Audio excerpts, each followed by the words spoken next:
Herzlich willkommen hier zu unserer Ask the Expert Session im Februar. Wir haben ein ganz, ganz spannendes Thema heute. Wir haben die Qualitätsprüfungen des neuen PAC 2024. Ich sehe, dass ganz viele Leute hier schon da sind. Es tröpfeln noch ein paar ein.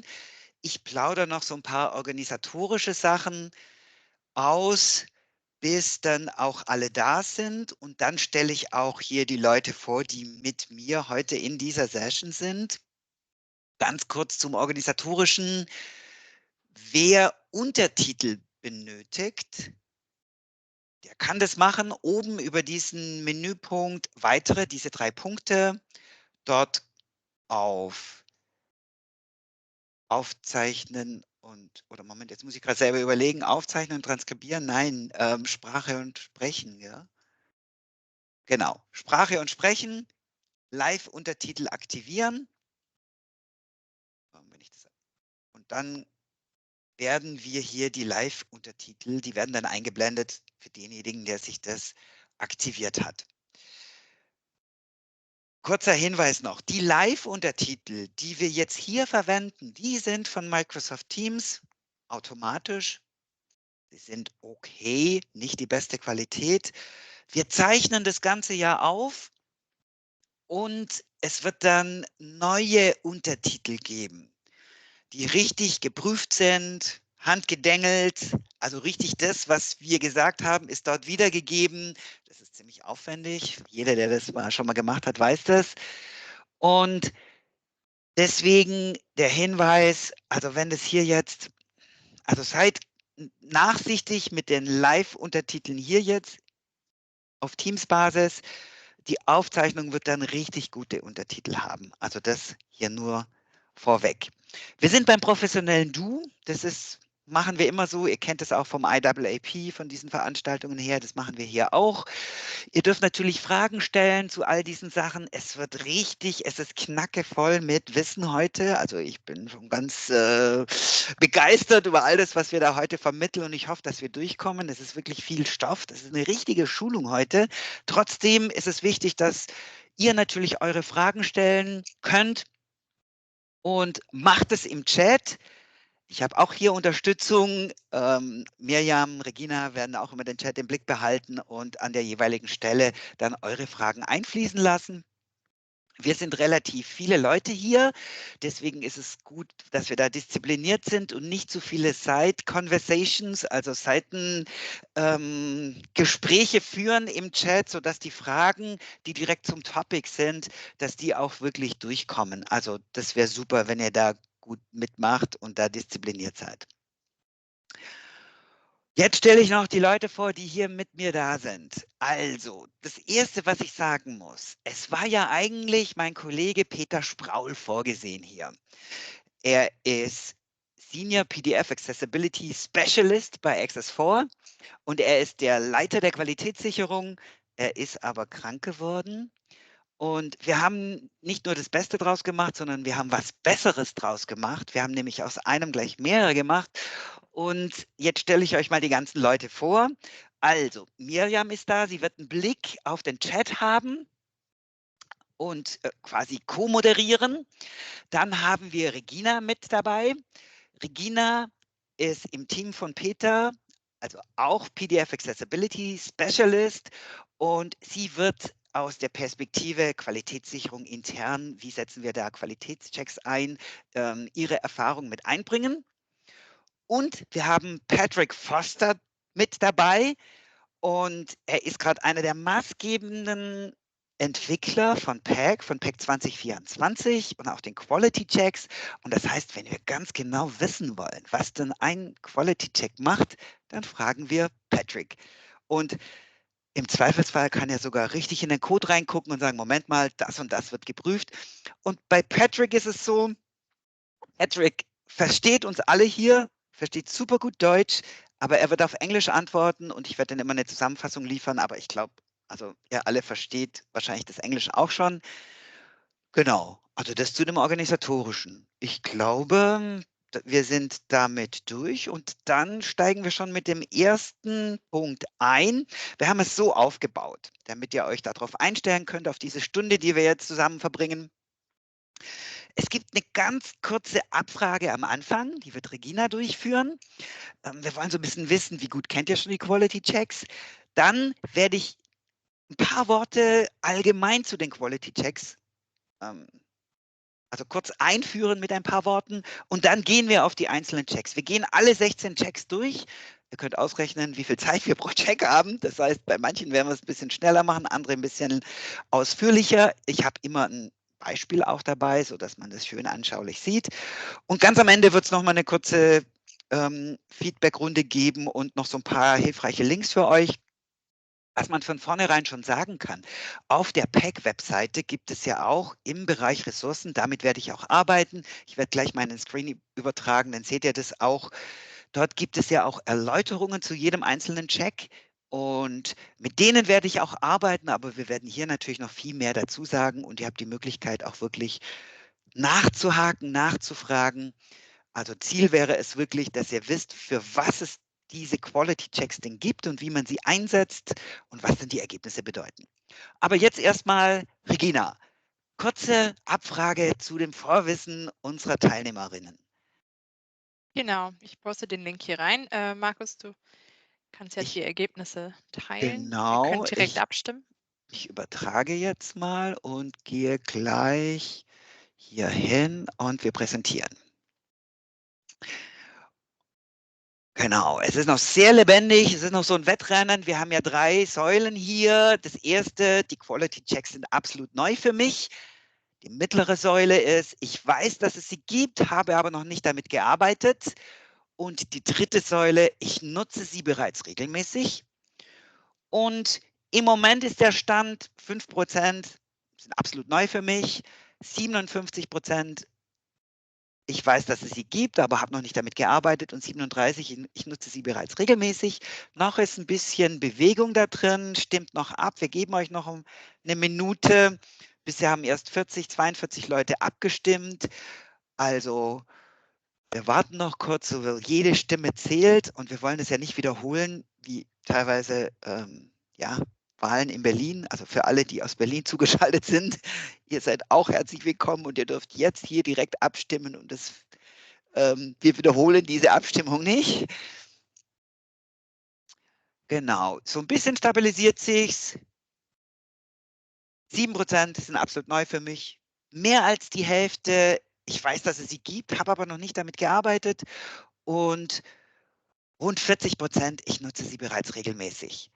Super, das ist toll. Also das heißt, ich glaube, es sollte für alle was da drin sein, auch für die 40%, die schon regelmäßig nutzen. Ihr nutzt es vielleicht, ohne noch im Detail die ganzen Sachen zu wissen, die im Hintergrund ablaufen. Und da steigen wir jetzt gleich in dieses Thema ein. Also vielen Dank für das Mitmachen. Am Ende haben wir noch mal eine Umfrage in unserer Feedback-Runde. Und jetzt wechsle ich zu PEC und ich gehe hier aber noch mal, Moment, kurz hier raus.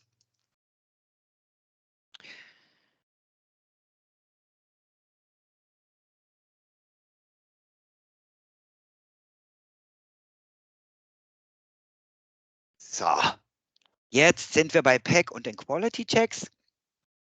Und ich werde erstmal ein paar Worte insgesamt zu den Quality Checks an euch richten. Und zwar haben wir insgesamt 16 Quality Checks eingebaut.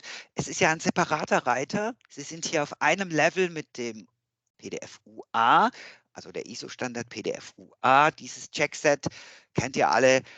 WCAG, die Web Content Accessibility Guidelines, dieses Checkset, das sind ja 2 richtige Standards. Also das ist ein richtiges Checkset dafür, Prüfprotokolle.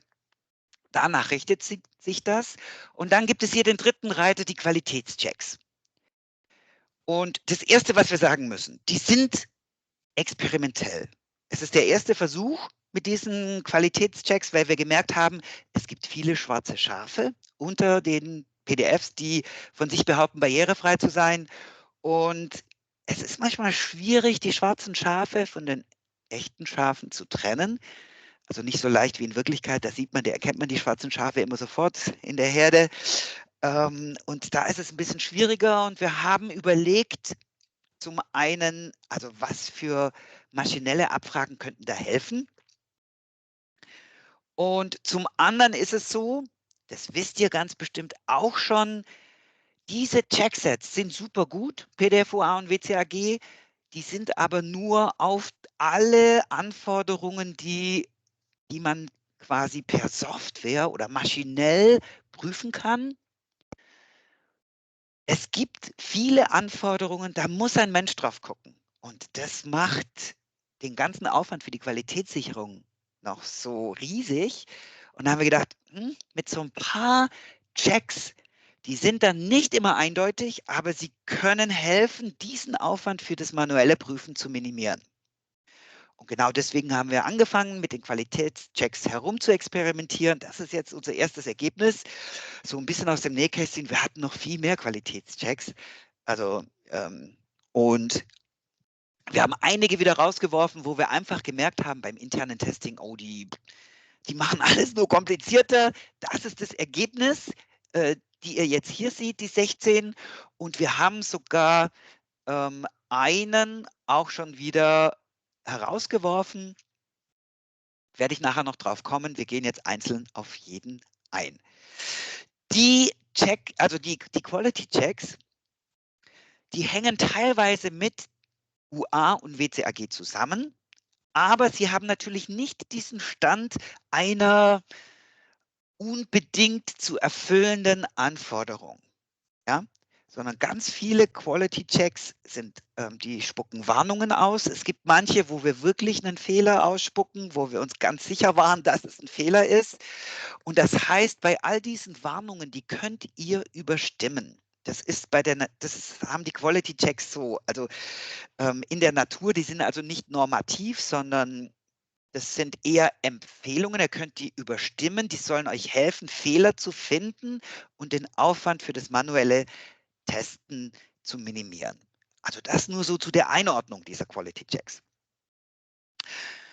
Ich springe auch mal noch auf die Webseite.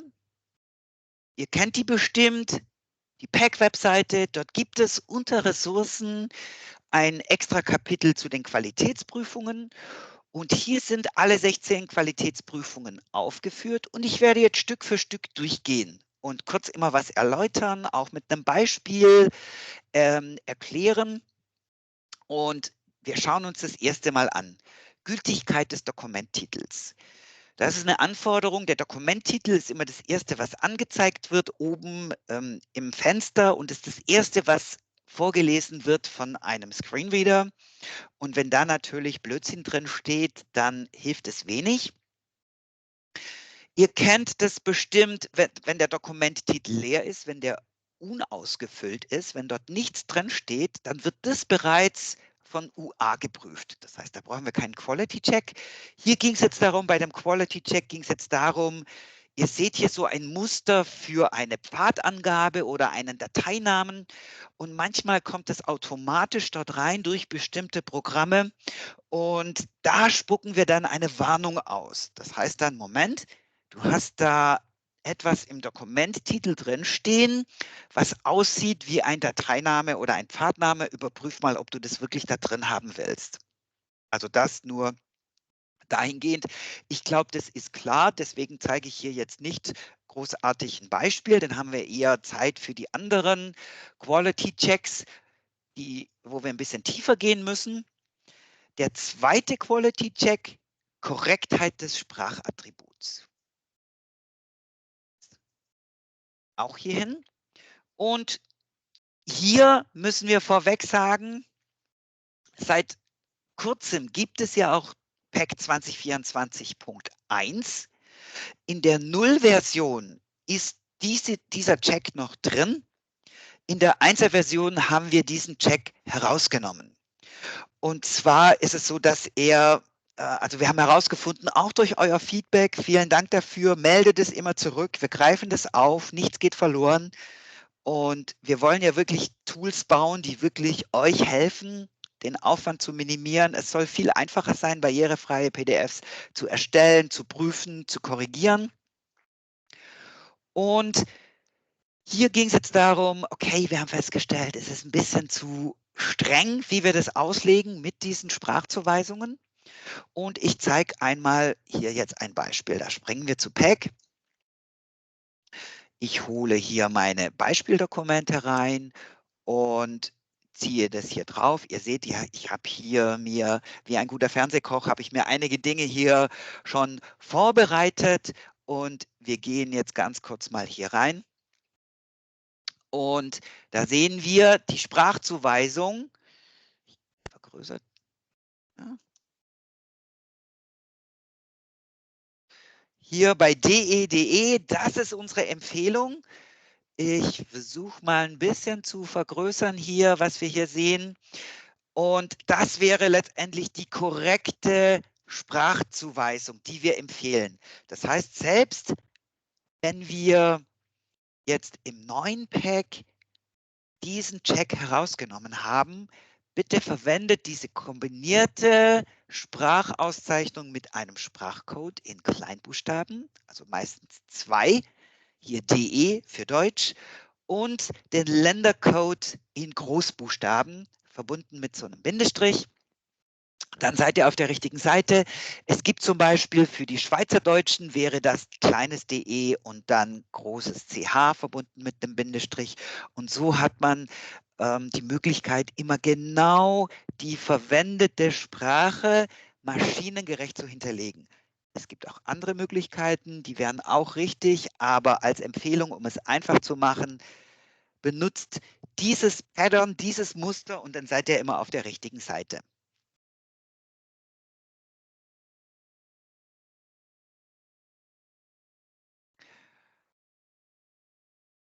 Kommen wir zu der nächsten Qualitätsprüfung. Artefakt im Hauptteil der Seite. Schauen wir auch kurz drauf. Was sind Artefakte? Ihr kennt es ganz bestimmt schon. In jedem barrierefreien PDF wird unterschieden zwischen realem Inhalt und Artefakten. Realer Inhalt ist all das, was wirklich relevant ist, was ausgezeichnet wird, was Teil des Strukturbaums ist, was getaggt wird und was auch dann vorgelesen werden soll, beispielsweise durch einen Screenreader. Während Artefakte sind dekorative Elemente, die nicht relevant sind, irgendwelche Hintergrundelemente, Kopf- und Fußzeilen auf der Seite, die Seitenzahl selber. Die Seitenzahl ist natürlich wichtig, aber die wird über die Systemseitenzahl vermittelt und nicht über die sichtbare Seitenzahl auf der Seite. Die würde ja immer den Lesefluss stören. Und jetzt gibt es aber so, dass manche Kolleginnen Hackergebnisse versuchen, so hinzudeichseln und dann das Artefakten ein bisschen übertreiben. Das heißt, wenn man zu viel artefaktet, dann macht es natürlich gewisse Inhalte unzugänglich. Ich zeige euch mal ein Beispiel. Gehen wieder zu Pack. Ich hole hier wieder meine Liste hervor und wir haben hier ein Beispiel. Und jetzt seht ihr hier, das Spannende ist, die Maschinenchecks in UA, lauter grüne Haken. Die Maschinenchecks gemäß WCAG, lauter grüne Haken. Aber der Qualitätscheck, der ruft aus. Und das ist genau der Effekt, den wir haben wollen, dass ihr zusätzlich, obwohl hier lauter grüne Haken sind, heißt es ja noch nicht, dass ihr ein barrierefreies Dokument habt. Ihr müsstet auf alle Fälle die manuellen Prüfungen durchführen. Und hier kommen jetzt mal die Qualitätschecks mit rein. Oh, jetzt habe ich hier Vorhandensein von Überschriften. Bin ich jetzt? Nee, hier muss ich hier rein. Moment, hatte die falsche Datei hier reingetan. 2, nee. Sekunde. Hm, kurz nach der Nummer schauen. Ah, ja, okay. Ich habe eine andere Nummerierung hier gewählt. Okay. Dann schauen wir kurz. Muss ich nachgucken, wo habe ich die Artefakte? Doch, 3 im Hauptteil der Seite. Okay. Schauen wir noch mal nach, warum ich hier jetzt was Falsches habe. Da werde ich jetzt nicht ganz schlau draus. Okay, muss ich nachher mal nachschauen, was ich dort habe. Hatte ich zumindest so hingedeichselt. Prüft er natürlich Artefakte im Hauptteil.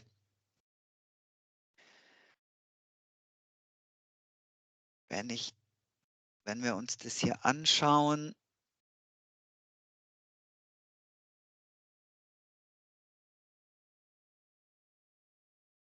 Ich schaue mir ganz kurz hier die. Doch, es ist schon die richtige. Es ist das Richtige. Und zwar, wenn ich dieses Dokument aufmache, ich mache das einmal in Acrobat auf, damit wir sehen, was hier ist. Es besteht aus 3 Seiten. Und ich gehe mal hier auf die ganze ganze Seitenansicht. Dann habe ich hier eine Titelseite. Ich habe hier so ein exemplarisches Kapitel und auch ein Kapitel 2. Das heißt, es gibt hier viele Inhalte, nicht nur die Titelseite. Und hier war das aber so, dass die eigentlichen Inhalte des Dokumentes artefaktet sind. Und so etwas würde hier jetzt der Quality Check von PEG bemängeln. Und dann habt ihr die Möglichkeit, okay, ich gucke noch mal genauer hin. Dann würde man natürlich in den Tagbaum hineinschauen und sieht, oh, okay, das ist das Einzige, was da getaggt ist, das andere nicht. Und man könnte überprüfen, Moment, wo sind da die Artefakte? Das zeige ich einmal ganz kurz in PEG. Da gibt es ja auch die Möglichkeit, auf die Artefakte zu gehen. Und dann seht ihr zum Beispiel hier, dass die komplette Seite 2 artefaktet ist und genauso die komplette Seite 3. Also so könnt ihr das nochmal verifizieren für euch und dann sagt ihr, oh, das wäre realer Inhalt, das müsste getaggt sein. Super, dass der Qualitätscheck das gefunden hat. Also das ist dieser Check mit Artefakt im Hauptteil der Seite. Und wir kommen zum 4. Getaggter Text besteht nur aus Leerzeichen. Auch hier schauen wir uns ganz kurz an, was wir dokumentiert haben. Getaggter Text besteht nur aus Leerzeichen oder Weißraum und ihr habt hier immer genau die möglichen Ergebnisse. Wir prüfen dabei nur bestimmte Tags, die für Text verwendet werden, die Textinhalte haben. Das heißt, die ganzen Überschriften-Tags, Paragraph, Label, Quote, also hier für ein Zitat, Fußnote, Referenzen, also wie sagt man jetzt, Literaturverzeichnis, Eintrag, Code oder Annotations. Und die prüfen wir, gibt es solche Tags und bestehen die nur aus einem Leerzeichen? Was ist daran so schlimm? Es ist so schlimm, manche Screenreader lesen dann leer vor. Ich zeige euch auch einmal ein Beispiel. Ich gehe wieder zu PEG, habe hier natürlich auch eine Datei vorbereitet und 4, ich gehe jetzt mal auf die 4 hier, schiebe das hier drauf und da meckert er jetzt an, getaggter Text besteht nur aus Leerzeichen. Ich gehe einmal in den Detailbericht und ich klicke mir das hier an. Ich mache es ein bisschen größer, sodass wir hier mehr sehen. Und jetzt zeigt er mir tatsächlich hier diese Stelle.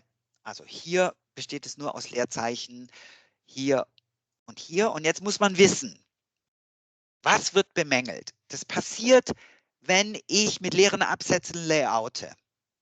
Ja, dann entsteht ein leerer P-Tag. Und das ist zum Beispiel das 3. Beispiel hier. Hier sind es wirklich Leerzeichen, die drin sind. Also Spaces wird auch manchmal genommen zum Layouten. Oder ich habe hier zum Beispiel auch einen Tabulator. Wenn man damit arbeitet, entsteht auch so ein leerer Tag, wenn kein Text folgt. Ja, und es wird ja gerne genommen, um irgendwie Abstände hinzudeichseln. Und das lässt leere Tags entstehen, die Screenreader teilweise vorlesen. Manche sagen leer, manche ignorieren es dann, aber die eine falsche Struktur widerspiegeln. Und das wird hier genau gefunden, nicht durch die Maschinenchecks, sondern durch die Quality Checks hier.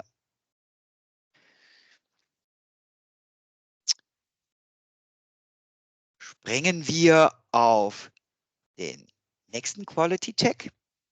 Getagte Inhalte existieren außerhalb der Seitengrenzen. Ja. Ich möchte die Übersicht behalten. Was ist damit gemeint? Es kann sein, dass man beim Layouten im Originaldokument ganz oft in InDesign, es gibt manche Grafiker, die auch so arbeiten. Früher war das okay. Dann hat man Inhalte, die man nicht gebraucht hat, raus von der Seite geschoben, also in den Leerbereich auf der Arbeitsfläche. Die waren auf der Arbeitsfläche. Wenn ich aber ein getagtes PDF erstellt habe, gilt übrigens auch für Word, ist genau das Gleiche, dann wird es mit getaggt. Es kommt mit in den Tagbaum hinein. Ich zeige euch dort auch mal ein Beispiel und dann bekommen das, Menschen mit Behinderung würden das vorgelesen bekommen. Ein Screenreader würde das vorlesen. Und das heißt, wir prüfen hier, gibt es Inhalte, in diesem Fall also gibt es Marked Content, das ist der Fachbegriff, das ist so ein Inhaltscontainer. Gibt es den, der außerhalb der Seitengrenzen liegt? Und dann sprechen wir eine Warnung aus. Auch ein Beispiel, damit ihr das besser verstehen könnt. Ich gehe wieder zu Pack, habe hier ein Beispiel vorbereitet. Ich ziehe mir das hier drauf und ihr seht auch wieder gleicher Fall. PDF-UA sagt alles okay, WCAG sagt alles okay und der Quality Check findet hier aber getagte Inhalte existieren außerhalb der Seitengrenzen. Ich gehe wieder in den Detailbericht, um zu sehen, hey, ich möchte wissen, wo ist da was? Ihr könnt es auch hier anklicken. Ich mache es wieder groß, dass es besser gesehen wird. Und jetzt seht ihr hier links neben der Seite ist ein Marked Content Container entdeckt worden. Man sieht jetzt nicht den Text selber, aber den kann ich sichtbar machen. Das zeige ich euch. Ich hier kurz rausgehen. Ich gehe erstmal ganz kurz in die Strukturansicht wieder, mache das auch groß, sodass wir das schön sehen können. Und ich klicke mich hier mal durch. Wir haben hier die Überschrift der ersten Ebene, die H1, wir haben den Absatz und jetzt gibt es hier noch ein Element. Ihr seht es hier auch, es ist im Tagbaum getaggt. Da steht ein Stück Text und das ist natürlich irritierend. Das kann teilweise sein, wir haben das gesehen, wir erfinden solche Dinge nicht, sondern im Prüfen von Dokumenten, die wir teilweise von Agenturen bekommen haben, die wir real life im Internet gefunden haben, kommt es immer wieder vor, dass solche Inhalte, die aus alten Dokumenten sind, mit im Tagbaum enthalten sind und natürlich dann völlig verwirrend sind, wenn man das vorgelesen bekommt. Und ich kann das natürlich auch sichtbar machen hier in der Screenreader-Vorschau. Ich habe jetzt einfach mal das so hingedeichselt und das Text außerhalb der Dokumentseite genannt. Ihr seht das Dokument selber, dort hat man es nicht gesehen, aber ein Screenreader-Nutzer würde das vorgelesen bekommen. Darüber, wenn ihr die Qualitätsprüfungen so einsetzt, könnt ihr solche Stellen identifizieren, diesen Text löschen, und damit steigt natürlich die Qualität eures barrierefreien PDFs, sodass die sehenden Nutzer und die Screenreader-Nutzer beispielsweise dieselben Texte, dieselben Inhalte zur Verfügung haben. Also deswegen wichtiger Check hier. An dieser Stelle, jetzt haben wir mal 5 durchgesprochen. Wenn es Fragen gibt oder sowas, Mirjam, ich weiß nicht, du hast es im Blick. Gibt es schon Fragen, die ich behandeln soll oder die zu einem Check sind? Also wenn es zu einem Check ist, ihr dürft mich ja dann auch unterbrechen, dann behandle ich das lieber, wenn wir einen Check durchsprechen. Mhm. Es gab 3 Fragen und zwar einmal über Artefakte. Ich fasse 2 Fragen direkt mal zusammen. Mhm. Und zwar einmal ist die Frage von Robert Fedig. Ich habe es hin und wieder mit Layouts zu tun, in denen die Paginierung als Marginalie statt in einer Fußzeile steht. Dies zählt dann im Quality Checks als Artefakt im Hauptteil der Seite und kann dass dann diese Warnungen ignoriert werden. Und Timea Cosa fügt noch hinzu, dass sie eine allgemeine Frage hat. In umfangreichen PowerPoint-Folien oder anderen Dokumenten sollte die Paginierung da artefaktet werden oder trägt es zur Barrierefreiheit bei, wenn die Seitenzahl von Screenreadern vorgelesen wird? Mhm. Genau, hatte ich vorher schon erwähnt, ganz kurz, aber wiederhole ich sehr gerne. Also, sichtbare Seitenzahlen in Dokumenten, jetzt Textdokumenten, Folien und so weiter, im PDF, immer Artefakten. Die müssen artefaktet sein, weil sie sonst den Inhaltsfluss unterbrechen. Deswegen, die sind artefaktet. Die Seitenzahl ist trotzdem wichtig oder die Seitennummerierung und die wird nämlich über die Systemseitenzahl. Das gibt ja die Page Labels im PDF. Und die Page Labels im PDF, die müssen natürlich den sichtbaren Seitenzahlen entsprechen. Das ist eine Anforderung, ja, eine UA-Anforderung, das ist wichtig, sodass auch Screenreader-Nutzer beispielsweise dann zur selben Seite springen können, wenn es heißt, geht mal alle auf Seite 25, ja, und dann soll das natürlich eine einheitliche User-Erfahrung sein, sodass alle die gleiche Möglichkeit haben, auf der richtigen Seite 25 zu landen. Das war das mit der Seitengeschichte. Und die andere Geschichte mit dem Artefakt, ja, wenn solche Paginierungselemente als Marginalie gesetzt sind, dann ist es ganz schwierig zu unterscheiden von inhaltsrelevanten Marginalien. Und deswegen ruft der Qualitätscheck hier aus und dann kannst du das überstimmen. Das ist genau der Punkt. Also das heißt, die Qualitätschecks, die sind nicht absolut, sondern letztendlich hast du die Entscheidung darüber, ist es jetzt ein Fehler oder nicht. Also gerade bei den Warnungen, die kannst du natürlich immer überstimmen, weil gerade das Beispiel, das du genannt hast, also das kann eine Software nicht exakt prüfen. Ja? Sondern kann nur sagen, oh, da ist was, es könnte sein, dass das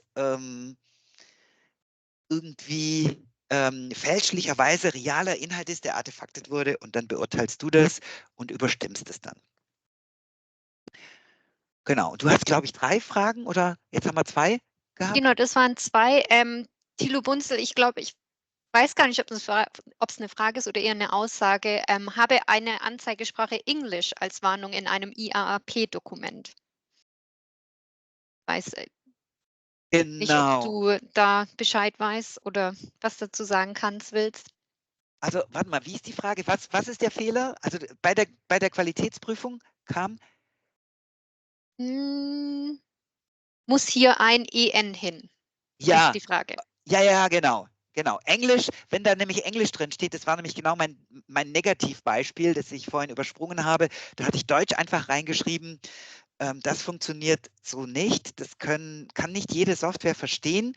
Das ist jetzt nicht maschinengemäß codiert. Und deswegen dort bitte wirklich EN wäre okay oder EN-US, also großes U, großes S, wenn es jetzt amerikanisches Englisch ist, oder Bindestrich GB, wenn es jetzt britisches Englisch ist. Also da müsste EN hin, genau. Da wurde jetzt gerade die Frage noch hinterhergeschoben, wie erzeuge ich die Spracheinstellung DE-DE oder EN-US, was du ja gerade gesagt hast. Wie man die erzeugt? Mhm. Es ist so, also ich mache mal ein Beispiel, also wenn man es im Nachhinein am PDF machen muss, dann ist es wirklich so, dass man es von Hand reinschreibt. Also dann schreibt man so rein, kleines d, kleines e minus, großes D, großes E für DE, wenn es jetzt deutsches Deutsch ist oder dementsprechend großes C, großes H, wenn es Schweizerdeutsch ist. Das heißt, da schreibt man das von Hand rein für die Grundsprache. Es ist die Frage, an welchem Ort das gemacht wird. Ich zeige das mal kurz. Ich gehe gerade mal bei diesem Dokument, gehe ich mal hier rein. Über Steuerung D komme ich zu den Dokumenteigenschaften. Unter erweitert steht zum Beispiel die Sprache hier und die kann ich editieren. Das ist die Grundsprache, die für das gesamte Dokument gilt. Jetzt also das ist ein bisschen diffiziler. Spracheinstellungen können auf ganz verschiedenen Ebenen sein. Wenn sonst nirgendwo Sprachhinterlegungen sind, dann gilt die hier für das gesamte Dokument. Wenn ich aber auf einer tiefen Ebene, zum Beispiel auf Markt-Content-Elementen, Spracheinstellungen getätigt habe, dann gelten die, die tiefer sind. Also das ist jetzt ein bisschen diffiziler, da müssen wir, glaube ich, mal eine extra Ask the Expert Session machen, wie man überhaupt mit Spracheinstellungen genau umgehen soll. Können wir uns mal notieren, das wäre spannend. Da kann man ganz viel dazu sagen, aber hier würde ich jetzt, und wenn ich das jetzt ändern würde, dann editiere ich das natürlich hier. Kann ich das editieren? Oder ich kann auch für unsere österreichischen Freunde AT dort angeben, mit OK bestätigen und so weiter. Und jetzt gibt es Software, die das richtig macht, von Haus aus schon. Ihr wisst, welche Software das ist. Ich muss es nicht extra erwähnen. Es steht hinten bei mir an der Wand. Natürlich, unsere Software macht es richtig. Beispielsweise, wenn du in Word Schweizerdeutsch angibst, dein Dokument ist in Schweizerdeutsch, dann entsteht hier DECH und du musst gar nichts dran machen oder österreichisches Deutsch oder britisches Englisch, dann entsteht es automatisch. Das ist eigentlich etwas, was die Software machen sollte, von Haus aus, aber wir wissen nicht, jede Software macht es richtig. Dann müsstet ihr das hier von Hand korrigieren oder könnt es hier von Hand anlegen am PDF selber. Gut, ich glaube, das beantwortet die Frage. Mhm. Dann Ich habe noch eine ein bisschen allgemeiner und kann Mhm. sein, dass es viele interessiert, weil du ja oft von Screenreadern sprichst und wie Screenreader mit bestimmten Elementen umgehen. Zwar hat Inga die Frage gestellt, mit welchem Screenreader wir die Sprachausgabe prüfen, ob wir mit mehreren prüfen, weil sie die Erfahrung gemacht hat, dass jeder Screenreader andere Probleme macht. Genau, so ist es. Also man kann es auch positiv ausdrücken, jeder Screenreader hat andere Features. Es ist tatsächlich so, dass die nicht, es gibt keinen Screenreader, der genau nach den Standards funktionieren würde, der auch alle Features eines barrierefreien PDFs in optimaler Weise nutzt. Wir testen mit JAWS und NVDA. Das ist auch unsere Empfehlung. Das sind die gängigsten, die werden auch im professionellen Umfeld eingesetzt. Die haben eine sehr, sehr gute Unterstützung für barrierefreie PDFs. Ich muss aber dazu sagen, dass wir auch mit Menschen mit Behinderungen testen und testen lassen. Ihr kennt ja den Alexander Pavkovic beispielsweise, wo wir immer Dinge gegentesten lassen, weil wenn ich mit einem Screenreader hantiere, dann mache ich das wie einer, der sich zwar auskennt, aber ein Sehender. Und das ist nicht das Gleiche. Also allein Geschwindigkeit und so weiter, all die Dinge, ich kenne dann im Detail auch nicht die ganzen Kniffe. Und das heißt, bitte also wenn ihr an kritische Punkte kommt, dann lasst es gegenprüfen von Menschen, die wirklich tagtäglich Screenreader einsetzen, weil das ihr wesentliches Instrument ist. Ja? Also wirklich von Menschen mit Behinderungen gegentesten lassen, das ist wichtig an dieser Stelle.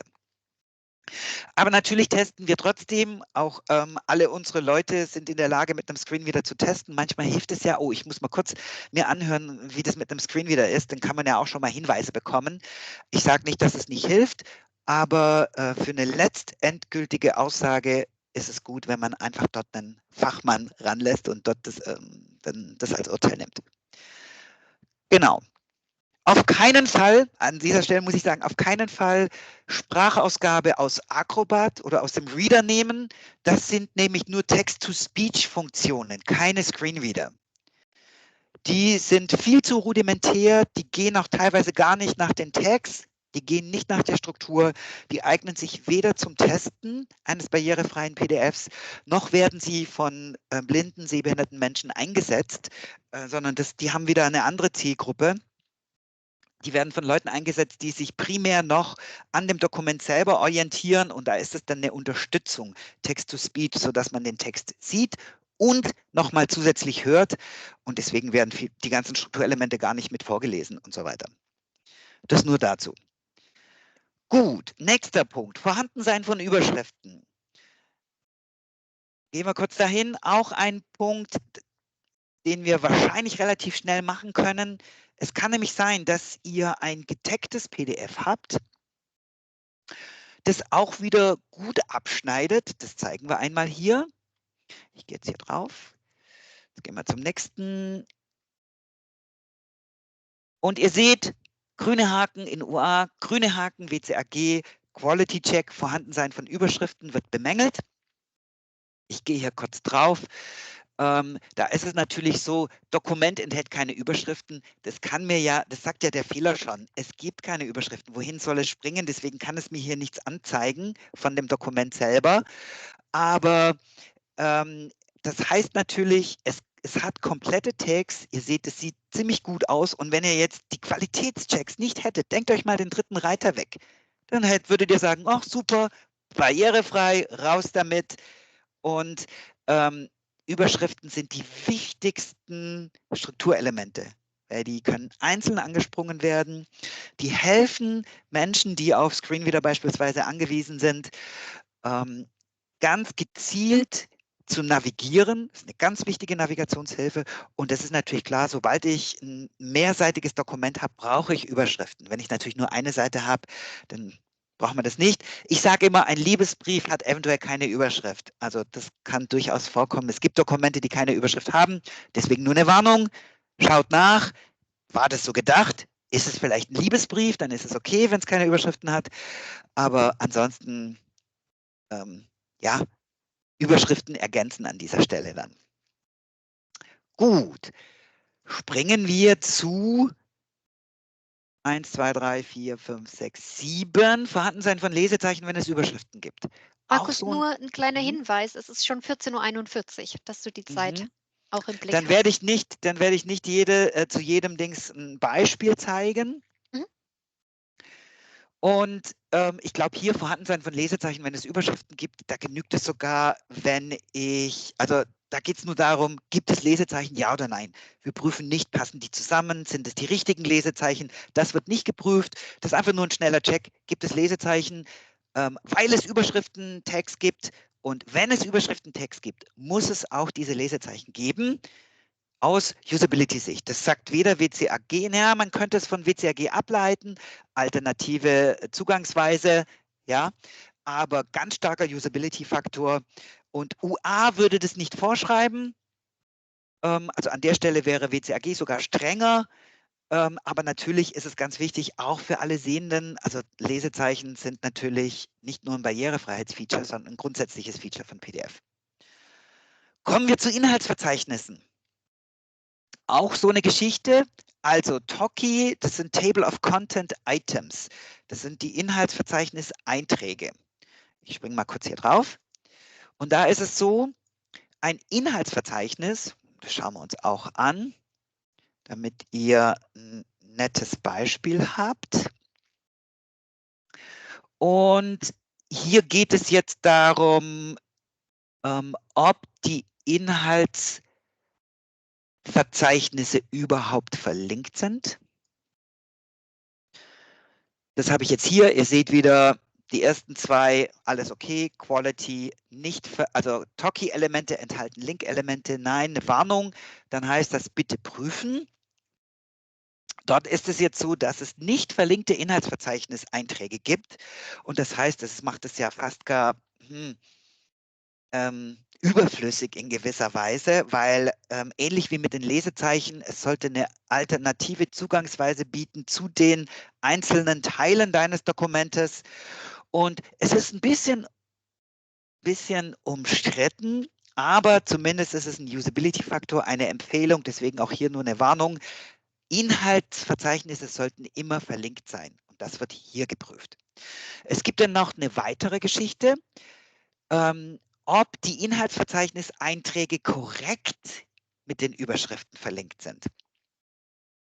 Und da zeige ich euch einmal, da nehme ich mir ein bisschen mehr Zeit. Das ist nämlich hier diese Geschichte, dieses Beispiel. Und das mache ich auch einmal in Acrobat auf. Hier sehen wir nämlich, das betrifft jetzt die weitere Warnung. Und um das erklären zu können, gehe ich jetzt hier auf das Inhaltsverzeichnis. Ihr seht, gute Inhaltsverzeichnis-Links. Es gibt unterschiedliche Möglichkeiten, interne Links anzulegen. Es gibt 4 Typen an internen Links, die überhaupt barrierefrei sein können. Es gibt noch viel mehr, aber nur diese 4 können barrierefrei sein. Und Software macht da oft einen Fehler. Das ist der eine Punkt. Der andere Punkt ist, bitte nicht Zoom-Einstellungen überschreiben, sondern die benutzerdefinierten Zoom-Einstellungen beibehalten, wenn ihr solche internen Links anlegt. Ich mache einmal, also wenn ich jetzt zum Beispiel hier zu unter Überschrift 3 klicke, dann seht ihr, dass dass ich genau dorthin springe. Markus, wir haben hier 2 Fragen, und zwar in vielen Verzeichnissen mit mehreren Einträgen gibt es einzelne Warnungen, dass an die falsche Stelle gesprungen wird, ist aber nicht der Fall. Kann das genau daran liegen? Genau, also wir prüfen nämlich, ist eine der 4 barrierefreien internen Verlinkungsarten verwendet. Also das prüfen wir. Und dann prüfen wir natürlich auch die Stelle richtig. Und ich mache einmal kurz weiter und dann kann ich auf die Frage eingehen, weil das kann tatsächlich daran liegen. Es kann auch ein bisschen daran liegen, wie dann getestet wird, weil für einen Screenreader ist es ganz wesentlich, dass er in die Bounding Box, das ist der Begrenzungsrahmen des Textelementes, springt, der Überschrift. Also muss also der Link muss dann direkt, so wie hier, ich mache es nochmal ganz kurz, das ist quasi so, der springt genau an den Rand des Begrenzungsrahmens der Überschrift. Und dann kann der Screenreader, hat den richtigen Fokus, findet diese Überschrift und würde dort anfangen zu lesen. Und ihr seht ja, das ist ja hier weiter unten. Wenn er nur auf die Seite springt, dann würde er da oben anfangen zu lesen. Und das ist nämlich genau hier gemacht. Habe ich jetzt mal so hingedeichselt unter Überschrift 4. Da habe ich nämlich nur eine falsche Verlinkungsart auf die Seite gesetzt. Ja? Und genau so, das haben wir hier geprüft und das wird hier als Fehler ausgespuckt. Also, und deswegen müsste man im Zweifelsfall, wenn ihr den Verdacht habt, Moment mal, ich habe alles richtig gemacht und trotzdem kommt da eine Warnung, schickt uns das Dokument, dann gucken wir gerne, also keine Software ist fehlerfrei, aber vom Grundprinzip her ist es wirklich so, dass es halt nur 4 Arten gibt, wie man die Links setzen kann, damit sie barrierefrei sind. Und das muss genau in den Begrenzungsrahmen des jeweiligen Textelementes springen. Also das ist schon ziemlich akkurat. Okay, das waren hier die erste Spalte. Jetzt gucken wir mal weiter. Hier, Toki-Elemente sind korrekt mit Überschriften verlinkt. Das hatte ich hier gemacht. Wir prüfen hier auch, ob der Text identisch ist. Habe ich auch ein Beispiel, aber würde jetzt die Zeit sprengen. Das heißt, das kann nämlich ein zweiter Grund sein, dass die Texte zu unterschiedlich sind. Manchmal kürzt man das im Inhaltsverzeichnis ab. Ja, die echte Überschrift ist länger. Ich kürze es ab und da haben wir zwar eine Fehlertoleranz drin. Da könnte Patrick ein bisschen mehr dazu sagen zu der Fehlertoleranz, aber ich glaube, ich mache mal noch die anderen Prüfungen durch, bevor wir dann zu den einzelnen Sachen kommen, dass wir einmal die Runde fertig haben. Und dann können wir noch solche Fragen beantworten. Also es könnte natürlich auch daran liegen, dass die Texte der Überschriften und des Inhaltsverzeichniseintrages zu unterschiedlich sind. Gültigkeit von Alternativtexten. Wir prüfen hier ähnlich wie beim Dokumenttiteln auf einen Pattern für einen Dateiname. Das wird nämlich oft gemacht oder automatisch entsteht es. Dann merkt PEC nicht, bei der UA-Prüfung oder WCAG-Prüfung merkt PEC nicht, dass da ein Blödsinn drin steht, nur ein Dateiname. Ja, dann gilt es, Alternativtext ist da und dabei ist er überhaupt nicht hilfreich. Also das prüfen wir hier. Und Alternativtext bei Textelementen. Alternativtext sollte immer nur bei Nicht-Textelementen gesetzt sein. Ganz wichtig. Schreibt euch das auf, klebt euch das auf ein Post-it an den Monitor. Alternativtexte nur für Nicht-Textelemente. Was sind Nicht-Textelemente? Bilder, Grafiken, all diese Geschichten. Also der Alternativtext wird gerne, ich sage jetzt mal, missbraucht, um Screenreader zu zwingen, etwas in einer bestimmten Weise vorzulesen. Und das geht schon nach hinten los, dieser Schuss, weil das haben wir vorhin gehört, jeder Screenreader verarbeitet das ein bisschen anders. Man kann nicht, wenn man einen zwingt man noch lange nicht den anderen, sondern ganz im Gegenteil, man baut eine Barriere auf für einen anderen oder für andere alternative Darstellungen. Es gibt ja nicht nur Screenreader. Und deswegen sagen wir, also das eine ist Alternativtext nur auf Nicht-Textelementen setzen und das zweite ist niemals für einen Screenreader optimieren. Dürfen Tabellen Alternativtext enthalten, wird gefragt im Chat. Ja, bei Tabellen ist es okay. Also das ist, also enthalten, ja, das ist jetzt die Frage. Tabellen enthalten. Wo ist der Alternativtext gesetzt? Ist der auf dem Table Tag gesetzt oder ist das, und das hängt jetzt ein bisschen von der Software ab. Also ich würde sagen, nee, es ist eigentlich gar nicht erforderlich, Alternativtext auf eine Tabelle zu setzen. So würde ich sagen. Ich bin immer für klare Regeln und ich lasse die ganzen, es kommt darauf an. Also ich habe einen geschätzten Kollegen, der sagt immer, es kommt darauf an. Und dann sage ich immer, ja, das hilft mir jetzt wenig. Und ich bin immer eher der Fan, der sagt, hey, in 80% der Fällen wäre das genau richtig, keinen Alternativtext auf den Table Tag zu setzen. Deswegen gebe ich das eher weiter, dann hat man eher eine Regel und könnte Ausnahmen geben. Es gibt ja die Table Summary, wo man so etwas wie eine Tabellenbeschreibung anlegen kann. Aber ja, ich würde sagen, nee, auf Tabellen keinen Alternativtext setzen. Genau. Alttext für Abkürzungen. Hast du da eine kurze Meinung zu?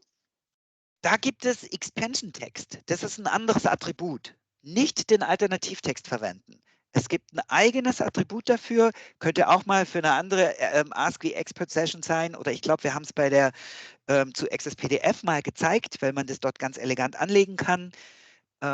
Es gibt den Erweiterungstext oder Expansion Text, ist der englische Originalbegriff. Das ist das Attribut, um eine Abkürzung in ausgeschriebener Form anzulegen. Genau, ich springe mal noch weiter. Vollständigkeit von Link-Elementen. Das ist ein ganz cooler Check. Hier wird nämlich gesucht, also hier wird jetzt nicht die Syntax eines korrekten Links geprüft, sondern, das zeigen wir einmal kurz, Pack, jetzt muss ich gucken, bei welcher Nummer ich da jetzt gerade bin. Moment, 19. Das müsste, genau. Schauen wir uns kurz an. Vollständigkeit von Link-Elementen. Ich gehe wieder in diesen Bericht hinein und ihr seht, hier ist es ein rotes Kreuz. Ja, das meiste, was wir angezeigt haben, waren Warnungen. Und jetzt haben wir hier, ich mache es einmal größer, und mit der Bildschirmlupe gehe ich einmal hier rein und hier sehen wir jetzt, Moment, genau. Das heißt, hier habe ich jetzt Links, die im Text sind. Hier ist es zum Beispiel der Link zu der zur PAC-Webseite, der nicht aktiv ist. Also wir suchen dort im ganzen Dokument nach Mustern für E-Mail-Adressen, URLs, Website-Adressen, die ganzen Geschichten, weil die müssen barrierefrei sein, sonst können die nicht von Menschen, also mit Behinderung oder Screenreader-Nutzern überhaupt angesprungen werden. Die werden nicht mal richtig gefunden. Wenn es ein echter Link ist, dann kann man den ganz gezielt anspringen, sowohl im Text als auch dann zu dem Linkziel. Und deswegen ist das ein rotes Kreuz. Ja, das ist ein ganz großer Nachteil. Man müsste das erstmal mühselig selektieren, rauskopieren, in den Webbrowser gehen und das reinkopieren und so weiter. Und das ist ein ganz großer Nachteil. Das hat dann nichts mehr mit Equal Access zu tun. Deswegen hier das rote Kreuz. Gehen wir noch weiter. Formale Korrektheit von LI-Elementen. Das überspringe ich kurz, weil wir das auch sehr wahrscheinlich ändern werden. Hier ging es um L-Body und man darf nur einen L-Body in einem LI-Element haben. Und da sind wir gerade dran, das nachzujustieren. Ich gehe mal noch auf Vollständigkeit der Tabelle, weil das wieder ein ganz cooler Check ist. Und ich gehe wieder zu Pack, hole mir hier dieses Beispiel mit rein. Ups, jetzt wäre sogar alles richtig. Na super.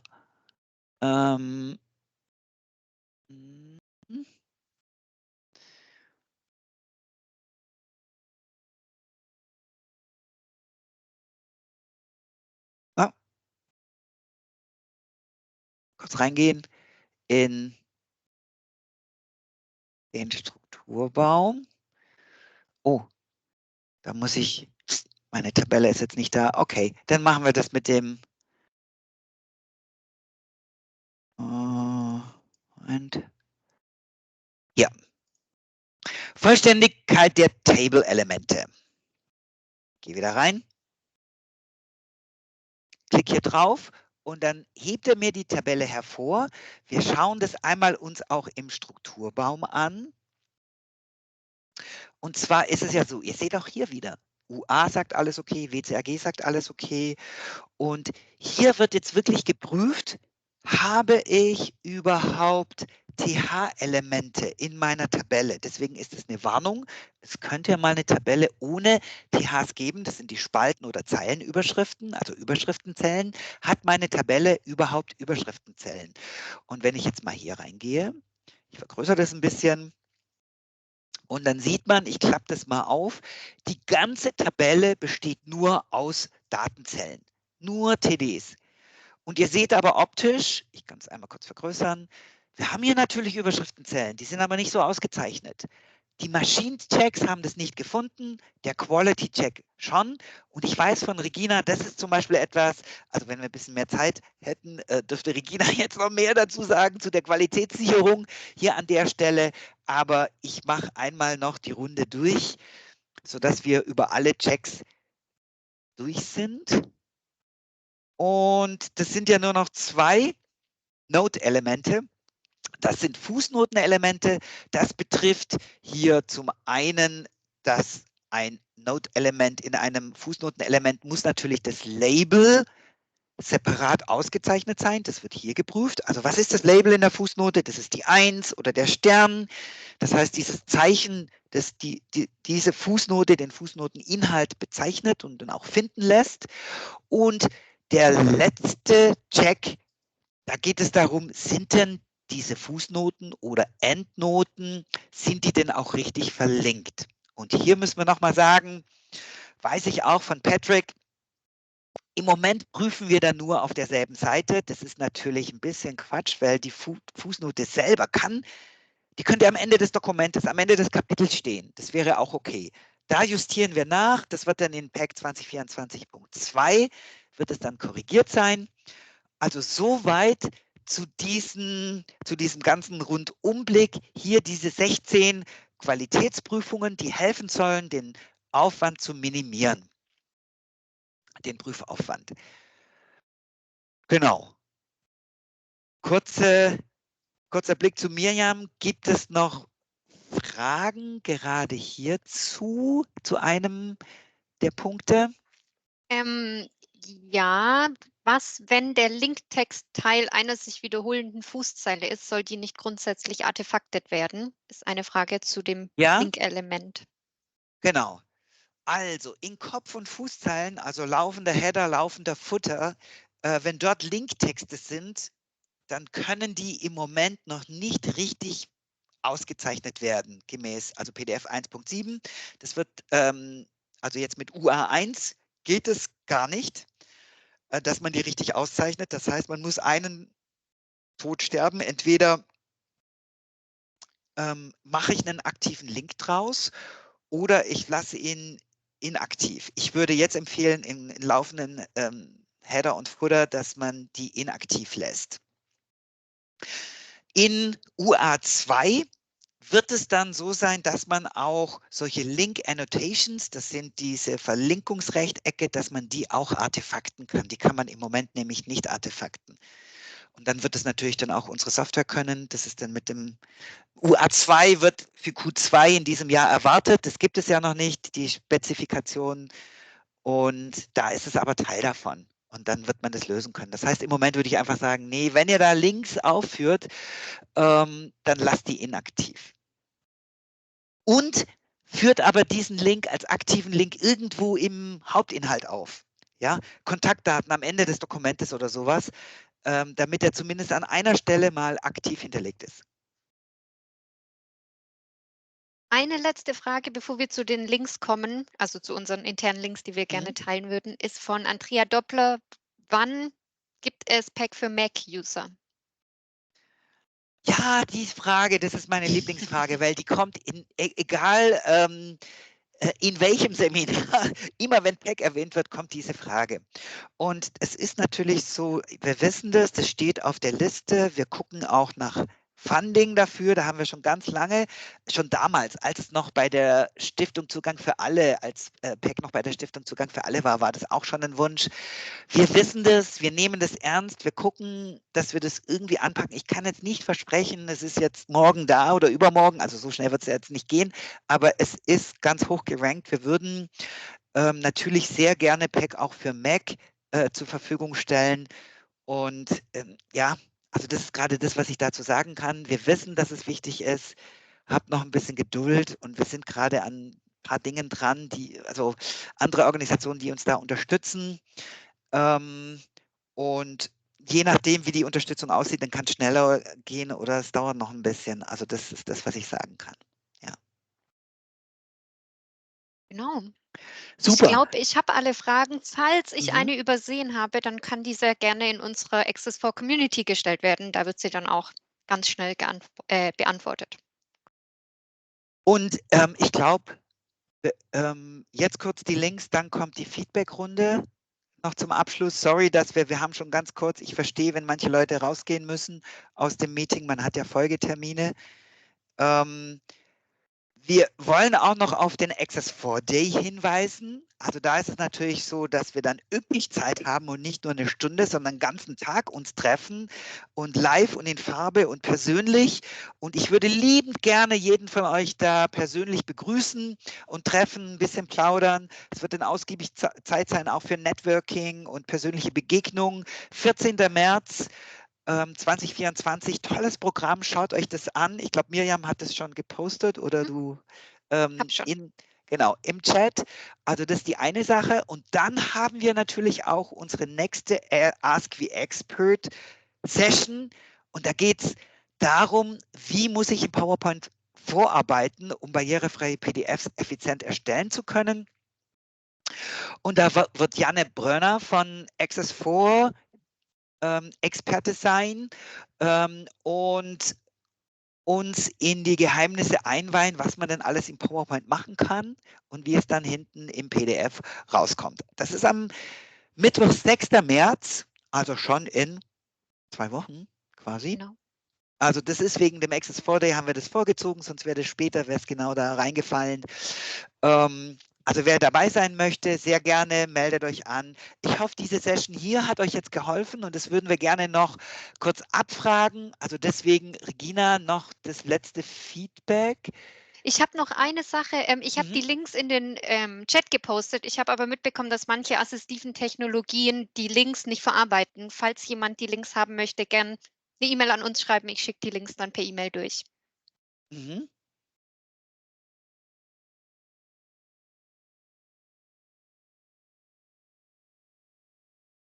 Genau, also wie nützlich war das Webinar jetzt für euch und eure tägliche Arbeit? Wir haben die Dokumentation so gut gemacht, wie es möglich war, aber ihr merkt zu den einzelnen Checks, es ist nicht ohne, das ist schon relativ komplex. Wir haben auch schon gesagt, dass wir jetzt zu jedem einzelnen Quality-Check auch noch was schreiben wollen, wo wir dann auch diese Beispieldokumente, die ich ja habe, so lernt man vielleicht dort am besten. Oder wenn ihr das alles jetzt schon sofort parat haben müsst oder wollt, dann gibt es natürlich auch Workshops und Schulungen, die dann etwas länger gehen, wie diese Ask the Expert Session. Ich hoffe, dass wir euch da ein bisschen von dem Wissen abgeben konnten und dass es nicht zu viel auf einmal war. Es war jetzt sehr dicht gedrängt, so machen wir das sonst nicht, aber waren jetzt Vielleicht nun gibt mal es ja noch eine 16 zweite Quality Runde, Checks. dass Genau. Regina und Patrick zu Wort kommen. Ja, genau. Also das